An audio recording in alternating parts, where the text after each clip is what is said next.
नमस्कार. जय महाराष्ट्र. जय महाराष्ट्र.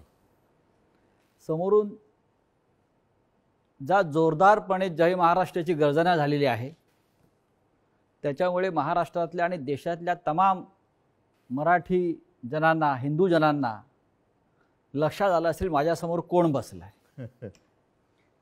कारण जय महाराष्ट्र आवाज घुमवणारे बाळासाहेब ठाकरे, त्यानंतर उद्धवजी ठाकरे आज या स्टुडिओमध्ये आपल्याबरोबर उपस्थित आहेत. गेल्या 1 महिन्यापासून महाराष्ट्रात, देशात जे एक राजकीय वादळ निर्माण झाल्याचा भास निर्माण केले जातोय त्याचे संपूर्ण केंद्रबिंदू उद्धव ठाकरे आहेत. आणि ज्यांना प्रतीक्षा होती मोठ्या प्रमाणात की उद्धव ठाकरे कधी बोलतील या सगळ्या विषयावर आणि लोकांच्या प्रश्नांना थेटपणे कधी उत्तरं देतील, अशी बहुचर्चित आणि बहुप्रतीक्षित असलेली मुलाखत आज ते सामनासाठी देत आहेत. उद्धवजी, मी आपलं स्वागत करतो. फार नमनाला घडावर तेल न घालता थेट प्रश्नाकडे आपण येऊया. कारण गेल्या काही दिवसात महाराष्ट्रात आणि देशात ज्या घडामोडी घडवल्या जात आहेत त्याच्यामुळे महाराष्ट्राचं समाजमन अस्वस्थ आहे.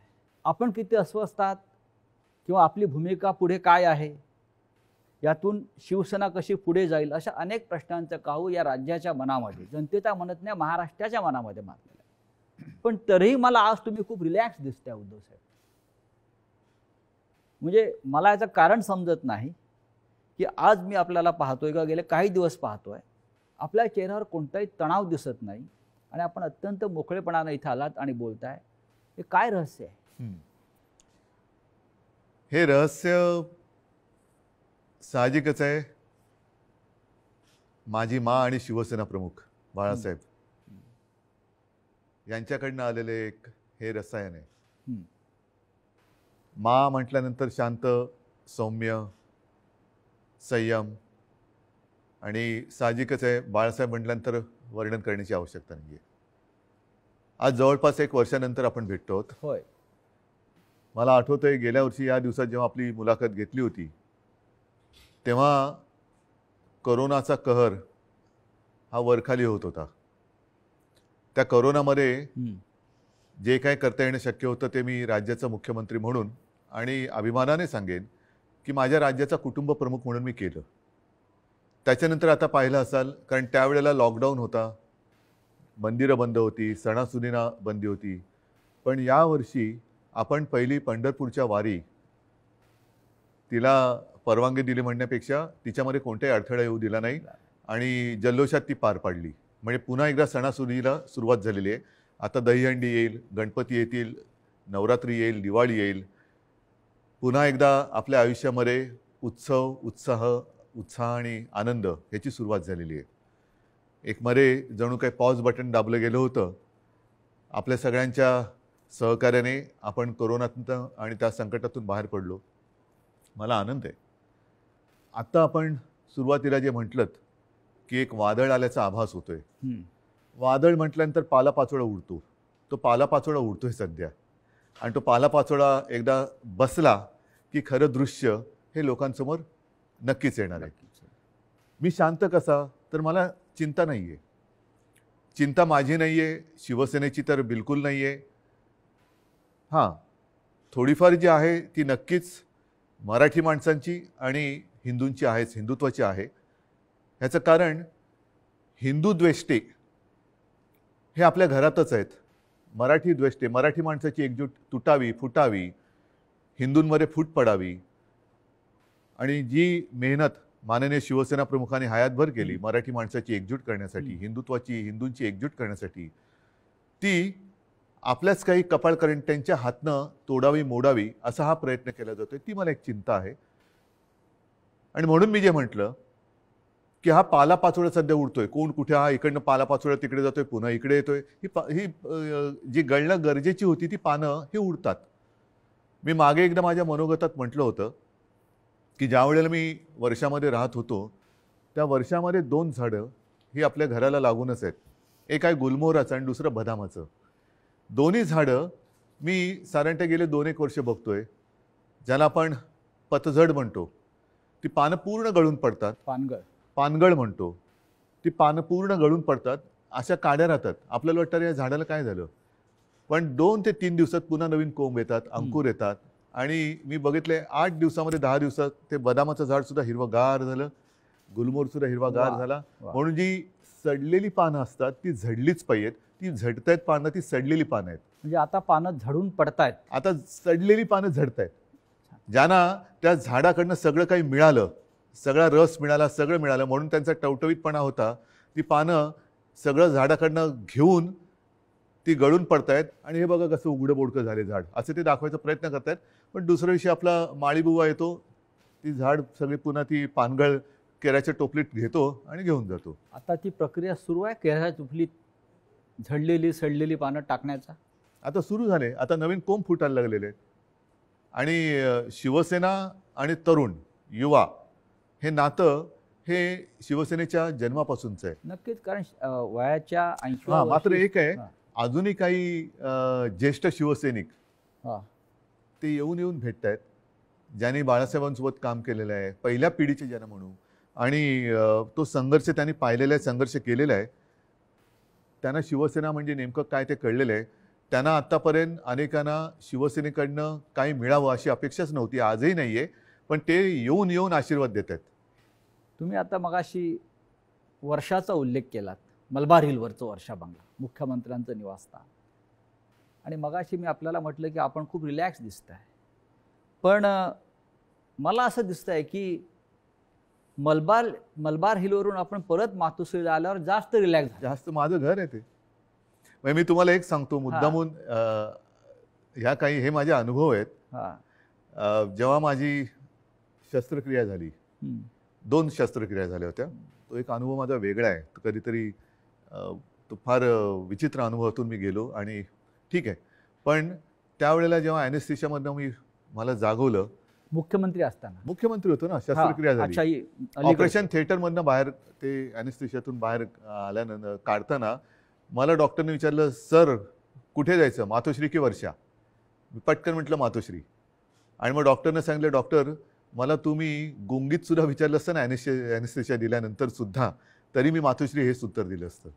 म्हणजे तुमची इच्छा नियतीने पूर्ण केली असं म्हणताय तुम्ही मातोश्रीत येण्याची? नियती ही म्हटलं तर असते, म्हटलं तर नसते. मुळामध्ये माझी वर्षामध्ये जाण्याची इच्छा होती का? हां, ह्याचा अर्थ ते आता मुख्यमंत्रीपद गेले म्हणून मी वाईट असं नाही, ते एक वैभव आहे. म्हणजे त्या मुख्यमंत्रीपदाचा वर्षाचा मी अजिबात अनादर करणार नाही. ती एक वेगळी वैभवशाली वस्तू आहे. महाराष्ट्राचं मुख्यमंत्रीपद हे मोठं वैभवशाली पद आहे, जबाबदारीचं पद आहे. त्याचं पूर्ण आदर ठेवून मी कधीच वैयक्तिक अशी स्वप्न बघितली नव्हती. पण त्यावेळेला जे घडलं ते आजच्या लोकांना, ज्यांना आपण विश्वासघातकी म्हणू, त्यांना ते पूर्ण माहिती आहे कसा पाठीत वार केला गेला आणि कोणत्या परिस्थितीत महाविकास आघाडीला आपल्याला जन्म द्यावा लागला. हो, पण तुम्ही इस्पितळात असताना, तुम्ही गुंगीत असताना तुमचं सरकार पाडण्याचा प्रयत्न होत होता. त्या विषयावर बोलू का?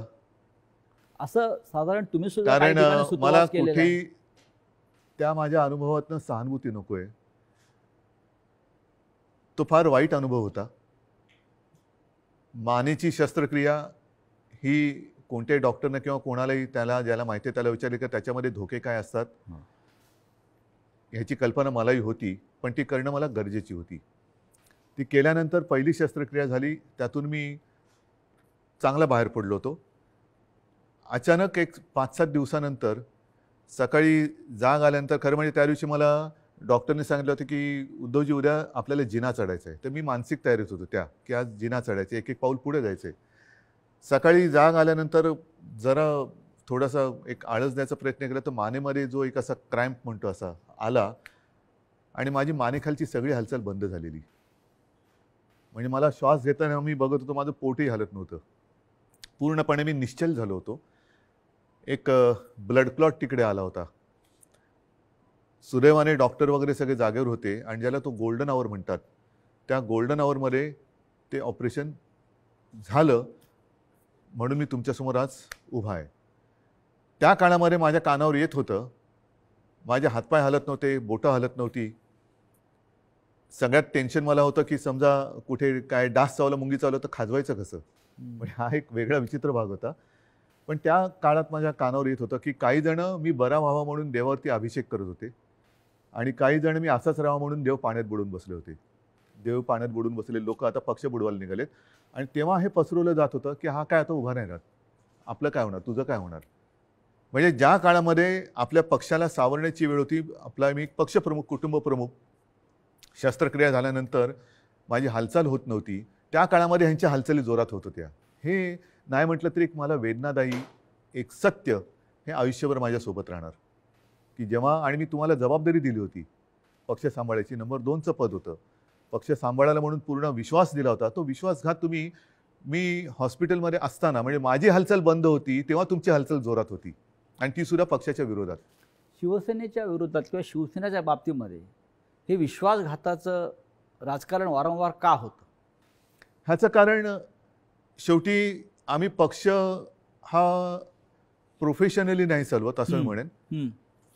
तुम्ही सुद्धा गेले अनेक वर्ष शिवसेना अनुभवतात, शिवसैनिकच आहात तुम्ही, पण एक परिवार म्हणून आपण बघत आलेलो आहे. बाळासाहेबांनी आम्हाला तेच शिकवलं, माने तेच शिकवलं की एकदा आपलं म्हटल्यानंतर आपलं, त्याच्यावरती कदाचित जो राजकारणामधला गुन्हा किंवा चूक असेल ती आमच्याकडनं वारंवार होते, ती म्हणजे एखाद्यावरती विश्वास टाकला म्हणजे आम्ही त्याच्यावर अंधविश्वास टाकतो. पूर्ण जबाबदारी, मग त्याला ताकद देणं असेल, शक्ती देणं असेल.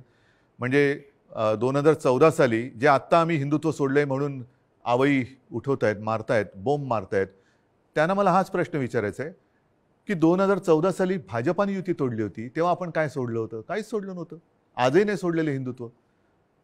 पण तेव्हा जो एक मधला काळ आला होता, विरोधी पक्ष एक शिवसेना झाली होती, म्हणजे अनेकांना असं वाटलं होतं की शिवसेना आता संपेल, पण शिवसेना एकाकी लढली आणि 63 आमदार निवडून आलेले. त्या काळामध्ये विरोधी पक्षाची जी जबाबदारी आपल्यावरती आली तेव्हा सुद्धा मी पद कोणाला दिलं होतं? आता सुद्धा जर भाजपनी आत्ता जे केलेलं आहे हे माझ्याशी बोलणी केल्याप्रमाणे हे आत्ता केलं, हे बोलणी केल्याप्रमाणे तेव्हा केलं असतं तर सन्मानाने झालं असतं. देशभरामध्ये पर्यटन करण्याची गरज लागली नसती. आणि असं मी ऐकलं, असं मी वाचलं, माझ्याकडे माहिती नाही, पण हजारो कोटी रुपये खर्च केले गेले.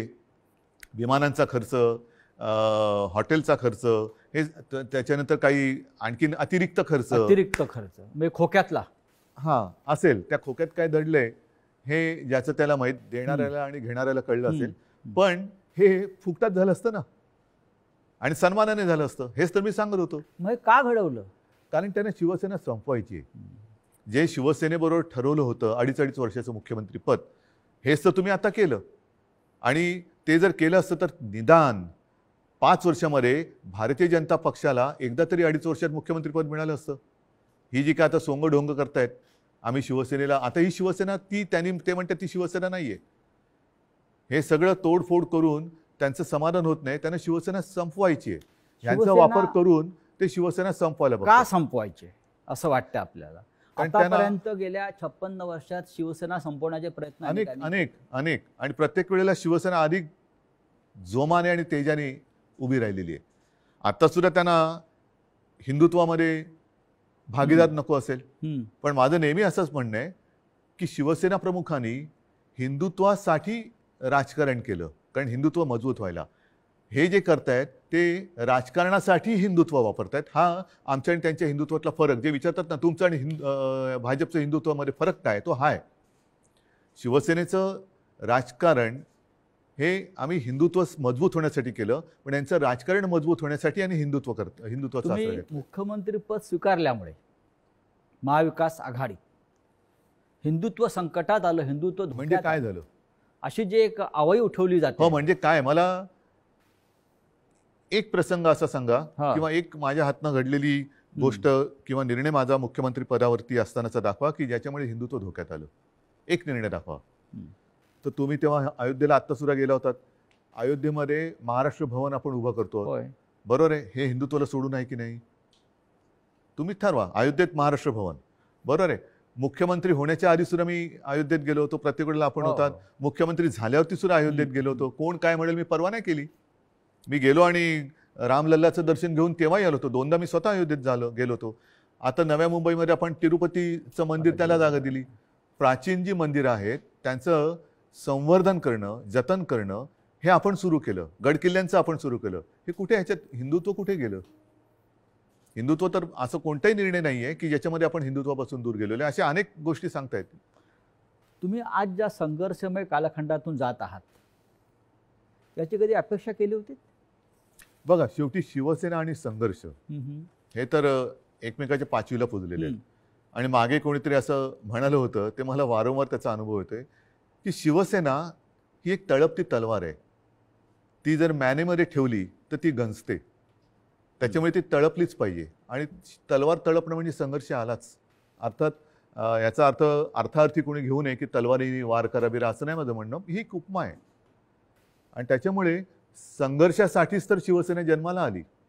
त्यावेळेला मराठी माणसासाठी, भूमिपुत्राच्या न्याय हक्कासाठी शिवसेनेचा जन्म झाला. त्याच्यानंतर हिंदुत्वासाठी शिवसेना लढली. मग ते 92-93 साल असेल किंवा कधी असेल. त्याच्यामुळे शिवसेना आणि संघर्ष, जिथे अन्याय तिथे वार, हे शिवसेनेचं ब्रीदवाक्य आहे. ज्या ठाण्यानं शिवसेनेला पहिली ताकद दिली, म्हणजे शिवसेना प्रमुख बाळासाहेब ठाकरे आणि ठाण्यांचं एक भावनिक नातं होतं. एक पहिला भगवा झेंडा जो आहे हा ठाण्यात फडकला आणि बाळासाहेब अभिमानानं त्यांच्या संपूर्ण कालखंडात जीवनात सांगत राहिले की ठाण्यानं मला पहिली सत्ता दिली. त्याच ठाण्यातून शिवसेनेला आव्हान उभं राहिलं. ठाणेकर सुज्ञ आहेत. हे जे पालापाचोळा जो आहे ते म्हणजे काय ठाणेकर नाहीत. ठाणेकर आणि ठाणेकर नागरिक, शिवसेनेचे ठाणे आणि ठाण्याची शिवसेना, हे जे नातं आहे ना, हे ह्या पालापाचोळ्याला तोडता नाही येणार. त्याच्यामुळे मी तर म्हणेन पूर्ण महाराष्ट्र आणि ठाणंसुद्धा, अर्थात त्याच्यात आलं मुंबईसुद्धा आली, सगळेजण निवडणुकांची वाट बघतायत. आणि म्हणून माझं मत हेच आहे की याच्या पुढे एक असा कायदा झाला पाहिजे की ज्यांना कोणाला युती करायची असेल त्या दोन्ही पक्षांचं, 3 पक्षांचं, 10 पक्षांचं जे काय कडबोळ तुम्हाला करायचं असेल ते करा. मात्र तुमच्यामध्ये करार मदार काय झालेला आहे तो जनतेसमोर ठेवा. जागा वाटप किती होणार आहे, कोणत्या ध्येयावरती, धोरणावरती तुम्ही युती करणार आहात, काय पुढे करणार आहात, हे करा.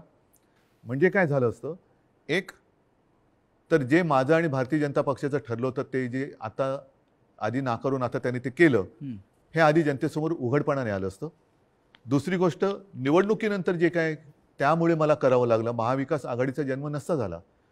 तो महाविकास आघाडीचा जन्म आम्ही दिला तेव्हासुद्धा तुम्ही बघितलं की आम्ही शपथ जी मी घेतली ती शिवतीर्थावरती घेतली. छत्रपती शिवाजी महाराजांच्या पुतळ्याच्या आणि बाळासाहेबांचं स्मारक आहे तिकडे, त्या साक्षीने घेतली. हजारो लाखो लोक आणि शिवतीर्थ हे भगवं पूर्ण फुलून गेलं होतं, ओसांडून वाहत होतं पूर्ण. म्हणजे जर लोक नाराज असतील तर तिकडे कोणी आलं नसतं. पण तरी देखील माझं मत असं आहे की आता निवडणुका घ्या. जर आम्ही महाविकास आघाडी स्थापन करून चूक केली असेल तर लोक आम्हाला घरी बसवतील. आणि जर भारतीय जनता पक्षाने माझं, कारण शेवटी जनता मला ओळखते, नाही म्हटलं तरी आता आमची 6वी पिढी ही महाराष्ट्राच्या जनतेसाठी काम करते. 6वी पिढी, त्याच्या आधीच्या पिढ्या सुद्धा होत्या. पण एक तर लोक त्यांना घरी बसवतील त्यांनी चूक केली असेल तर, जो करार त्यांनी आमच्याशी केला होता तो तोडला म्हणून, नाहीतर आम्ही पाप केलं म्हणून आम्हाला घरी बसवतील. होऊ द्या जनतेच्या कोर्टात फैसला, माझी तयारी आहे. पण या सगळ्या कालखंडामध्ये कधी नव्हे तो एक अघोरी प्रकार होतो आहे जो महाराष्ट्रात कधीच झाला नव्हता.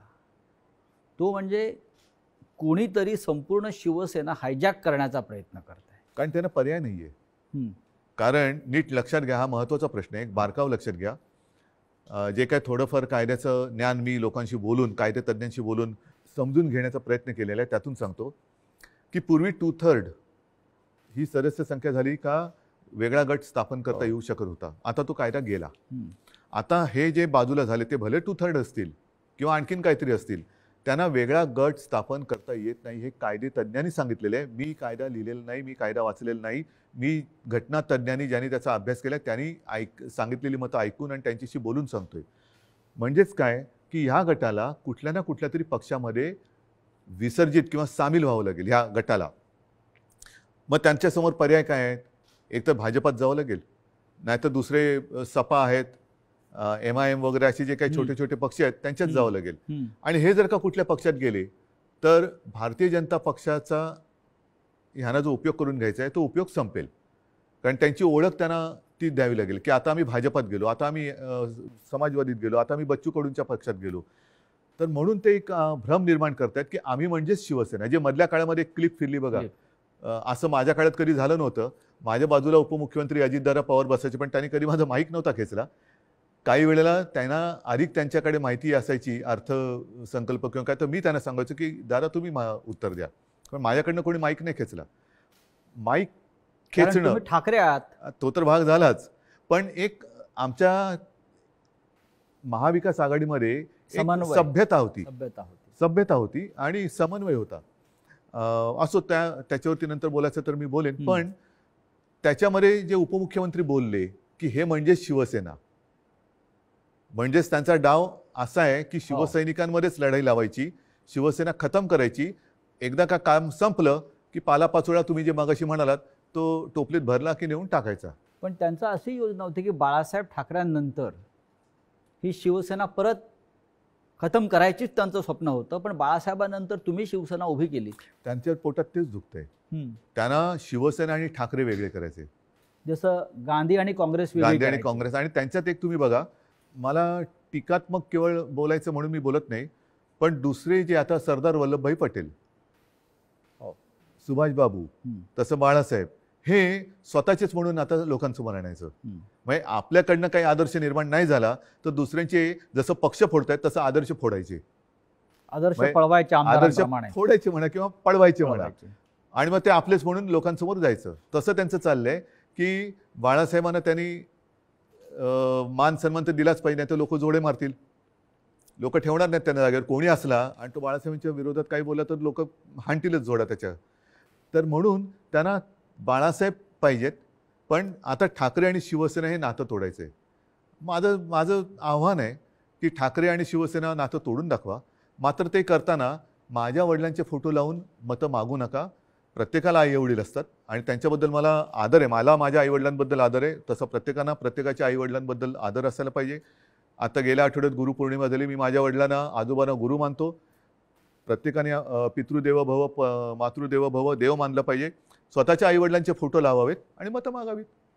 जर आज माझ्या दुर्दैवाने माझे आईवडील माझ्यासोबत असे नाही आहेत, पण ते नेहमी मी माझ्यामध्ये आहे असं मानतो, पण ज्यांची आई आणि वडील हे सुदैवाने त्यांच्यात आहेत, तर मी म्हणेन असा आशीर्वाद पुन्हा दुसरा मिळू शकत नाही. त्यांना घेऊन सभा घ्याव्या, भाषणं करावीत आणि मतं घ्यावीत. माझे वडील काय चोरताय? माझे वडील कशा? म्हणजेच काय की तुमच्यात कर्तृत्व नाहीये, तुमच्यात हिंमत नाहीये, तुम्ही मर्द नाही आहात, तुम्ही विश्वासघातकी आहात. आणि लोकांचा, माझा तर केलाच, लोकांचा विश्वासघात करताना बाळासाहेबांच्यावरनं संभ्रम कशाला करतायत?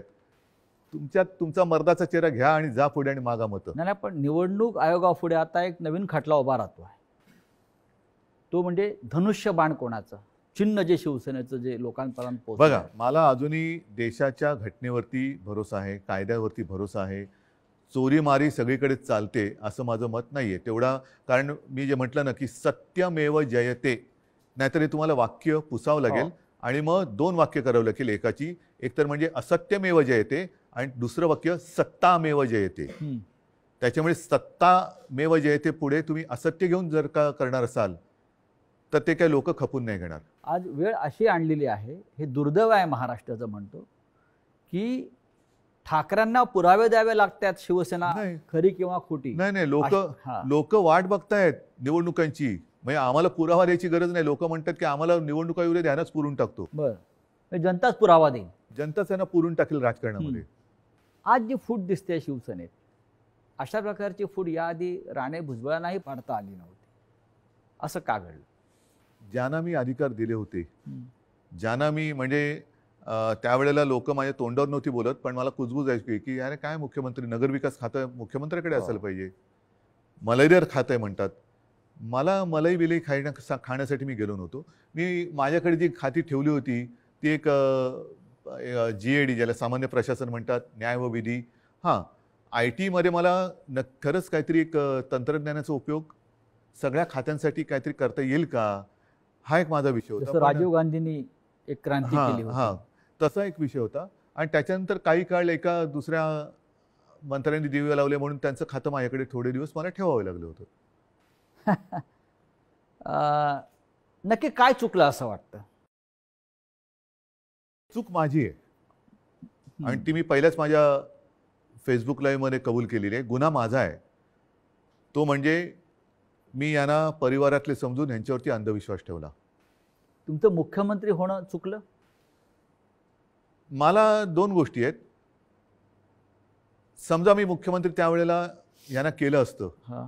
यांनी वेगळं आणखीन काय केलं असतं, कारण यांची भूकच भागत नाही. यांना मुख्यमंत्रीपद पण पाहिजे आणि आता पक्षप्रमुख म्हणजे शिवसेना प्रमुख व्हायचे. शिवसेना प्रमुखांबरोबर स्वतःची तुलना करायला लागलात. म्हणजे हे जे आहे ना, ही राक्षसी महत्वाकांक्षा आहे आणि ह्याला हावरटपणा म्हणतात. हाव हाव म्हणजे एक दिलं तरी तुझं तेही माझं, माझं तेही माझं, तुझं तेही माझं, ह्याचं तेही माझं, त्याचं तेही माझं, माझं ते माझं, तुझं तेही माझं इथपर्यंत होतं. आता ह्याचंही माझं आणि त्याचंही माझं इथपर्यंत त्यांची हाव गेलेली आहे. या हावरटपणाला सीमा नसते. की महाविकास आघाडीचा प्रयोग चुकला? महाविकास आघाडीचा प्रयोग जर का चुकला असता तर लोकांनी उठाव केला असता. लोकांनी, जनतेने केला असता. तसं नाही झालं. जनता ही आनंदी होती कारण आल्या आल्याच आम्ही पहिल्यांदा शेतकऱ्यांना कर्जमुक्त केलं होतं. हां. त्याच्यानंतर करोना काळामध्ये मी अभिमानाने सांगेन संपूर्ण माझ्या मंत्रिमंडळातील सहकार्यांनी, प्रशासनाने आणि जनतेने उत्तम सहकार्य केलं.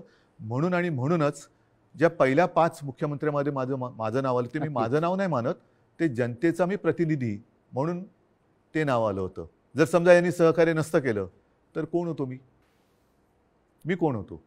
मी एकटा काय कर बरं, मी तर घराच्या बाहेरही पडत नव्हतो कारण घराबाहेर पडायचं नाही हेच मी लोकांना सांगत होतो. जाऊन पण- घोळके करा. फुटीरांचा आक्षेप त्याच्यावरच आहे. जे फुटून गेले आहेत त्यांचा आक्षेप असा आहे की आपण घराबाहेर पडला नाहीत, आपण मंत्रालयात गेला नाहीत, आणि आपण त्यांना भेटला नाहीत. तरी सुद्धा घराबाहेर न पडता सुद्धा देशातल्या सर्वोत्तम 5 मुख्यमंत्र्यात नाव का आलं माझं? कारण त्यावेळेला ती परिस्थिती तशी होती. मी स्वतः सांगत होतो घराबाहेर पडू नका आणि लोक ऐकत होते. लोक ऐकत होते. मी जर का घराबाहेर आजही पडलो आणि केव्हाही पडलो तरी शिवसेना प्रमुखांच्या, माझ्या पूर्वजांच्या आशीर्वादामुळे गर्दी होतेच. गर्दी होतेच. म्हणजे मग काय झालं असतं? लोकांसांगे ब्रह्मज्ञान आणि स्वतः कोरडे पाषाण. म्हणजे ती काळाची गरज होती. काळाची गरज होती. पण त्याच काळात मी पुन्हा एकदा सांगतो, सुरुवातीच्या काळामध्ये जेव्हा करोना आपल्याकडे त्याचा शिरकाव झाला हे कळलं तेव्हा साधारणतः 7,500 ते 8,000 रुग्णशय्या आपल्या राज्यात पूर्ण म्हणून मिळून होत्या. त्याच्यात ऑक्सिजन बेड्स आले, व्हेंटिलेटर्स आले, कॉमन जे रुग्ण असतात ज्यांना साधारणतः एक थोडी ट्रीटमेंट देऊन घरी जाऊ शकतात, ऑपरेशन नंतरचे असतील, त्याच्यानंतर डायलिसिस असतील. पहिल्या लाटेत आपण ते साधारणतः 8,000 जर का धरले तर ते 3.5 लाखावरती नेले होते. हे घर बसल्या. हॉस्पिटलमध्ये बेड्स नव्हते, रुग्णवाहिका नव्हत्या. कोणी कशा केल्या त्या? कोरोनाच्या टेस्टसाठी आपल्या राज्यात फक्त 2 प्रयोगशाळा होत्या. एक कस्तुरबामध्ये, दुसरे NIV एक पुणे. त्या आपण 600च्या वर केल्या घरी बसून. पण त्याच्याविषयी 50 आमदारांना कौतुक नाही आहे. त्यांना तुम्ही निधी दिलेला नाही म्हणतायत आणि तुम्ही हिंदुत्व सोडलं असं म्हणतायत. त्याच्यामुळे ते सोडून गेले. तुम्ही महाराष्ट्रासाठी जे काय केलेलं आहे, करोनाच्या संकटातून राज्याला वाचवलेलं आहे, लोकांना जीवदान दिलेलं आहे. महाराष्ट्रामध्ये नद्यातून प्रेत वाहून तुम्ही दिली नाहीत. त्याचं त्यांना शल्य असेल की असं नाही झालं, हे चुकीचं झालं असं त्यांच्या मते असेल. आणि महाराष्ट्राच्या जनतेला हा मुख्यमंत्री आपल्या कुटुंबातल्या घटक वाटत होता, आपला परिवारातला भाऊ, मुलगा. त्याच्यामुळे मला ह्या विश्वासघातकांना माझ्याबद्दल काय वाटतं ह्याची चिंता नाही आहे. मला माझ्या महाराष्ट्रातल्या जनतेला मी त्यांच्या कुटुंबातला वाटतो. ह्याच्यात असं भाग्य हे फार क्वचित कोणाच्या नशिबी येतं. ते मला नाही वाटत ह्यांच्या नशिबी आलं असेल. कारण ह्यांच्या डोक्यावरती जरी काही पदं आता मिळाली, कारण अजूनही हम तुम एक कमरे में बंद असं यांचं मंत्रिमंडळ आहे, त्याच्यामुळे त्याचा विस्तार कधी होणार आहे माहिती नाही. पण हे मंत्री जरी किती झाले तरी कपाळावरती जो घाताचा शिक्का बसलाय तो नाही पुसता येणार. तुम्हाला असं वाटत नाही का की जे तुम्हाला सोडून गेलेले आहेत मोठ्या प्रमाणात त्यांनाच तुम्ही सर्वाधिक दिलेलं आहे आणि ज्यांना मिळालं नाही किंवा ज्यांना कमीत मिळालं ते आपल्या बरोबर राहिले? मला हेच म्हणायचं, ही शिवसेनेची ताकद आहे. शिवसेनेची ताकद काय की सामान्यांना बाळासाहेबांनी असामान्यत्व दिलं. आता पुन्हा एकदा या सामान्यातून असामान्य लोक घडवण्याची वेळ आलेली आहे. आणि म्हणून मी माझ्या तमाम शिवसैनिकांना आणि माझ्या माता भगिनींना, बांधवांना विनंती करतो की चला परत उठा. आता पुन्हा एकदा सामान्यांना असामान्य बनवूया. कारण हे सारी लोक होती आणि ह्यांना ती चूक, मी पुन्हा तेच म्हणेन की ही चूक माझी आहे की त्यांना ताकद दिली. पण त्या ताकदीने ते उलटा वार नुसता नाही केला, तर राजकारणामध्ये ज्या आईने जन्म दिला त्या आईला गिळायला निघालेली अवलाद आहे. नुसतं आईवरती वार करणारे आपण म्हणत होतो तशी नाहीये. ही राजकारणात ज्यांनी यांना जन्म दिला त्या आईला म्हणजे शिवसेनेला गिळायला निघालेली अवलाद आहे. ज्या पण तेवढी ताकद हो, त्यांच्यामध्ये नाहीये, कारण शेवटी आई ही आई असते. नक्कीच. तुम्ही आईचा उल्लेख केला. कालपर्यंत हे सगळे लोक या शिवसेनेला आपली आईच मानत होती. तुमच्याबरोबर वर्षावरती अनेकांना मी बसलेले बघितले शेवटच्या क्षणापर्यंत. हो, पण आत्ताच तुमचा आधीचा प्रश्न काय होता की मी यांना भेटत नव्हतो. तुम्हाला भेटून ते कधी सुरतला गेले, कोण गोव्याला गेलं, कोण गुवाहाटीला गेलं. 50 खोक्यांची इतकी ताकद असू शकते जी निष्ठा विकत घेऊ जाऊ शकते? निष्ठा नाही विकली जात. विकली जाते ती निष्ठा नसतेच. निष्ठा ही म्हणजे विकली जाऊ महाराष्ट्रात शकत पण नाही. महाराष्ट्रात पण झाडं आहे, डोंगर आहे, हॉटेल आहे. किती सुंदर आहे महाराष्ट्र. महाराष्ट्रात फार म्हणजे ग्रामीण भागातल्या आमदारांना महाराष्ट्राच्या निसर्गाची भुरळ पडत नाही आणि गुवाहाटीच्या निसर्गाची भुरळ हो. पडते. म्हणजे मला कळतच नाही, मग तुम्ही महाराष्ट्राच्या मातीत कसे काय जन्माला आलात. ज्या महाराष्ट्राच्या मातीत जन्माला आलात त्या मातीची तुम्हाला ओढ नाही, प्रेम नाही, त्या मातीची तुम्हाला कधी वैभव दिसलं नाहीये काय. मी स्वतः कलाकार आहे, मी माझ्या त्याच्यावरनं सुद्धा त्यावेळेला चेष्टा झाली होती. पण मी गडकिल्ल्यांची फोटोग्राफी केलेली आहे, पंढरपूरच्या वारीची केलेली आहे, आणि त्यावेळेला जो मी महाराष्ट्र बघितला एवढा त्या पावसाळ्याच्या सुमारास मी सगळी फोटोग्राफी केलेली, एवढा नटलेला थटलेला आणि छान काय काय दऱ्या खोऱ्या एवढ्या फुलांनी बहरून जातात. तुम्हाला आम्ही तर शहरी बाबू, तुम्ही ग्रामीण भागातले, तर ग्रामीण भागात राहून तुम्हाला महाराष्ट्राचं सौंदर्य दिसत नाही, त्याचं वर्णन करावं असं कधी वाटलं नाही. आणि डायरेक्ट गुवाहाटी, मी गुवाहाटी का वाईट नाही म्हणत, प्रत्येक प्रदेश चांगला आहे, पण ह्यांना हे काय मातीसाठी करणार. इतिहास काळापासून दिल्ली आणि महाराष्ट्राचा कायम झगडा आहे. मग औरंगजेब, छत्रपती शिवाजी महाराज असतील, संभाजी महाराज असतील, दिल्लीने महाराष्ट्रावर सतत पाठीमागून वार केले किंवा महाराष्ट्र संपवण्याचा प्रयत्न केला. कारण काय हे आणि आता आजही तेच चित्र आहे. ह्याच्या मुळाशी जाण्याची आता गरज की वाटते की आजही शिवसेनेचा सूड घेण्यासाठी ते बाळासाहेब ठाकरेंच्या अस्तित्वाला सुरुंग लावत आहे. मान्य, पण ह्याच्या मुळापर्यंत जायची गरज आहे. कारण जोपर्यंत ते दिल्लीत गेले नव्हते तोपर्यंत बाळासाहेब ठाकरेच यांना जपत आले होते. बाळासाहेबच यांना वाचवत आले होते आणि वाचवलं होतं एका हिंदुत्वाच्या ध्यासापायी, वेडापायी. मग दिल्लीत बसल्यावरती असं त्या दिल्लीच्या खुर्चीला काय असं वेगळा काय स्प्रे मारला की काय झालं की तुम्हाला ज्यांनी जपलं त्यांनाच तुम्ही संपवायला निघालात.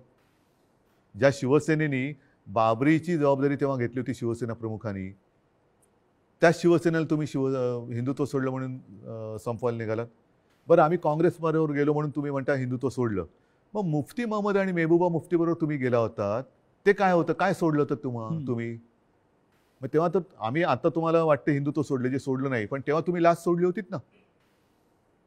काय मेहबूबा मुफ्ती आज सुद्धा वंदे मातरम म्हणतात, की भारत माता की जय बोलतात. हे माहिती असून सुद्धा तुम्ही मला हे त्यांनी एकदा सांगितलं होतं की तिकडे निवडणुका घेऊन दाखवा, असं अतिरेक्यांनी आव्हान दिलं, म्हणून आम्ही निवडणुका घेऊन दाखवल्या. सरकार बनवून दाखवा म्हणून आम्ही त्यांच्याबरोबर सरकार बनवून दाखवलं. पण सरकार बनल्यानंतर मला वाटतं मुफ्ती महमद सईदनी अतिरेक्यांचा आणि पाकिस्तानला त्यांनी धन्यवाद दिले होते काश्मीर खोऱ्यात शांततेत निवडणुका होऊ दिल्यामुळे. मग कोणाला काय दाखवलं तुम्ही, कोणाला काय दाखवलं. म्हणजे बरं, आता सुद्धा ते बिहारमध्ये जे बसलेत नितीश कुमार बरोबर, नितीश कुमार हिंदुत्ववादी आहेत का. कारण मला जे आठवतं त्याच्याप्रमाणे त्यांनी एकदा संघमुक्त भारत असा नारा दिला होता. संघमुक्त भारत असं शिवसेनेने कधी दिला नाही. राम मंदिराच्या प्रश्नावर रामविलास पासवान एनडीएतून बाहेर पडले होते, तरी ते त्यांना प्यारे होते. हो, आम्ही तो उलट म्हणत होतो की विशेष कायदा बनवा. 5 वर्ष 7 वर्ष झाली तरी ते विशेष कायदा बनवून राम मंदिर बनवू शकले नाही. ते न्यायालयाने निकाल दिला. या देशातला समस्त विरोधी पक्ष आणि प्रादेशिक पक्ष संपवले जातात आणि मित्र पक्ष पण, आणि हा मित्र पक्ष.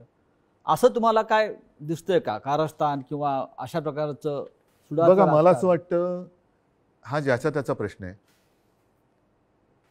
जे आता सरन्यायाधीश बोललेत मध्ये, ओझर तर मी वाचलं की आपल्या देशात विरोधी पक्षाला शत्रू समजू नका.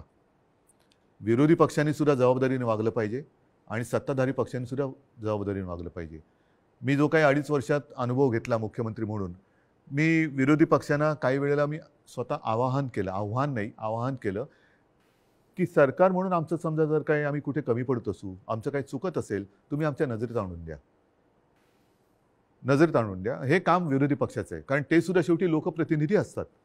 त्याच्यामुळे सशक्त लोकशाहीसाठी आणि महाराष्ट्राची विरोधी परंपरा पक्ष आहे ती. हा सुद्धा तेवढा सुसंस्कृत पाहिजे, संवेदनशील पाहिजे, आणि तेवढाच किंवा त्याच्याहून थोडा जास्त हा सत्ताधारी पक्ष संवेदनशील पाहिजे आणि सुसंस्कृत पाहिजे.